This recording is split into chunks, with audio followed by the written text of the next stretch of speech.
قرآن میں آیا کہ شہید زندہ ہے تو نبی بھی زندہ ہے، تمام انبیاء حضور کے پیچھے نماز بھی ادا کی، تو اسے تمام کا زندہ ہونا صاحب، تو کون کہتا ہے نبی زندہ نہیں ہے اور شہید زندہ نہیں ہے؟ یہ تو سوال ہی ختم ہو گیا. ہم زندہ مانتے ہیں، ہمارا اختلاف صرف یہ ہے کہ وہ دنیا کی زندگی نہیں آخرت کی ہے. اگر دنیا کی ہوتی تو شہید کی بیوہ دوسرا نکاح نہ کرتی. جی، غزوہ موتا کے اندر اگر جعفر طیار شہید ہوئے ہیں تو ان کی بیوی اسما بنت امیس کے ساتھ حضرت ابوبکر نے شادی کی ہے. تو اگر حضرت جعفر طیار زندہ تھے، جن کے بارے میں بخاری مسلم میں ہے کہ انہیں جنت میں 2 پر دیے گئے ہیں، تو زندہ خامند کی عورت اگر کسی اور مرد کے ساتھ شادی کر لے تو اسے کیا کہا جاتا ہے پھر؟ آپ امیجن کر سکتے ہیں؟ اور نہیں جی اور زندگی ہو رہا ہے، بس آیا نا اور داڑ تھلے آگے نا سارے ہوں آنے والی تھان تے آیا نا. ہاں اور ہے بس اور ہی ہے نا، یہی تو کہہ رہے ہیں نا. کیوں پھر دھوکہ دیتا ہے کہ جی زندہ بندے سے جب ہم کوئی کام کر سکتے ہیں تو ایک مرے ہوئے بابے سے یا شہید سے کیوں نہیں مانگ سکتے؟ وہ بھی تو زندہ ہے. ہاں ان چیز بعد ہی منگی، پہلے وہ سنانی دی فکر کر. ہاں اور نصیحت نہیں ہو کسی نال. ہاں آیا نا داڑ تھلے. اب رہ گئے انبیاء. انبیاء کی بیویاں جو ہے نا وہ انبیاء کی وفات کے بعد شادی اس وجہ سے نہیں کرتی کہ آپ یہ پلی لینا شروع کر دیں کہ انبیاء زندہ ہے، نہیں، اس لیے کہ نبی کی بیویاں امت کی مائیں ہوتی ہیں. اگر وہاں بھی یہ رشتہ نہ ہوتا تو نبی کی بیویوں کو بھی اجازت ہوتی کہ وہ حضور کی وفات کے بعد شادی کر لیتی. لیکن قرآن میں اللہ تعالیٰ نے سورہ الاحزاب میں فرمایا کہ اللہ کے نزدیک یہ بہت بڑا جرم ہے کہ حضور کی وفات کے بعد تم ان کی عورت میں سے کسی کے ساتھ شادی کرو. اور یہاں تک فرمایا النبی اولی بالمؤمنین من انفسہم وازواجہ امہاتہم، نبی مومنین کی جانوں پر ان سے بڑھ کر حق رکھتے ہیں اور نبی کی بیویاں امت کی مائیں ہیں. وہاں پہ بھی نبی کا آخرت کی زندگی میں زندہ ہونا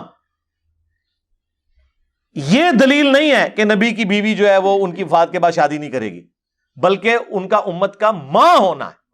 ہاں ورنہ مجھے بتائیں جعفر طیار کی جو تھی بیوہ، انہوں نے نکاح کیا سیدنا ابوبکر کے ساتھ، ان سے محمد بن ابی بکر پیدا ہوئے. اور اسی وجہ سے آپ دیکھیں نا کہ محمد بن ابی بکر کی پرورش مولا علی نے کی ہے. ہاں یہ مولا علی کے 2 بڑے لاڈلے بیٹے تھے جو یعنی ماں کی طرف سے آپ سمجھ لیں حضور صلی اللہ علیہ وآلہ وسلم کی یعنی اہل البیت کے ساتھ قریبی تعلق تھا ماں کی طرف سے، ورنہ حضرت علی کی وہ حقیقی اولاد تو نہیں تھے. جعفر بن ابی طالب اور محمد بن ابی بکر. جعفر کو اپنی بیٹی بھی دے دی زینب سلام اللہ علیہ، اور محمد بن ابی بکر تو آپ کو پتہ ہے ہر وقت مولا علی کے ساتھ ہی تھے، تو جنگ جمل میں سیدہ عائشہ سلام اللہ علیہ کو بھی سمجھاتے تھے. تو اب حضرت ابوبکر کی اولاد اسما بنت امیس سے، پھر حضرت ابوبکر جب فوت ہوئے تو اسما بنت امیس کے ساتھ مولا علی نے نکاح کیا.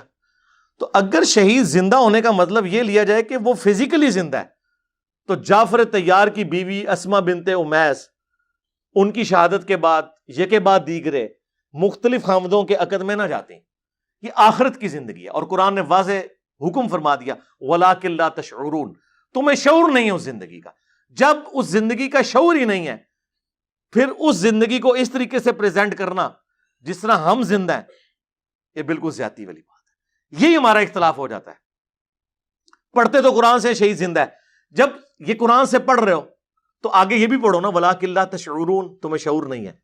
احمد بریلوی صاحب نے ملفوظات شریف کے اندر ان کے بیٹے نے یہ جمع کیا ہے کہ ان سے یہی سوال ہوا، یہ آپ نے پرچی میں مجھ سے سوال کیا ہے نا کہ نبی بھی زندہ اور ولی بھی زندہ تو شہید بھی زندہ. انہوں کو جو پوچھا گیا نا دسو فرق، انہوں کا فرق یہ ہے کہ عام ولی ہے وہ تو زندہ ہے، لیکن نبی کی قبروں میں ان کی بیویاں بھی ان پہ پیش کی جاتی ہیں، وہ شباشی فرماتے ہیں.